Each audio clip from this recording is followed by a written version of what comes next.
بصوا يا جدعان، بصراحه انا متضايق من نيمار بشكل. انا نيمار من اللعيبه اللي حببتني في كره القدم. انا شجعت برشلونه عشان خاطر نيمار. نيمار كان بيعمل حاجات مع برشلونه، حاجات مش منطقيه. كان استعراضي بشكل كان استعراضي بشكل مزعج، وفي نفس الوقت كان اجابه على الجول. لاعب جامد قوي يا جماعه. شوفوا دي، شوفوا دي جامده قوي، جامده قوي الحركه دي، جامده قوي الحركه دي. نيمار انا كنت بحاول اقلده وانا بلعب كوره، كنتش بعرف. هو مفيش حد يعرف يقلد نيمار اصلا يعني. هات رونالدينهو بقى يقلده لك، طبعا رونالدينهو اعلى من نيمار.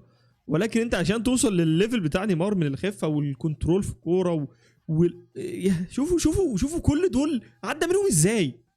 هو ضيعها في الاخر، بس فكره انت تعدي من دول كده ازاي؟ لاعب يا جماعه، لاعب. انا زعلان منه بصراحه. عمل يعني ضيع نفسه، ضيع المتعه دي كلها.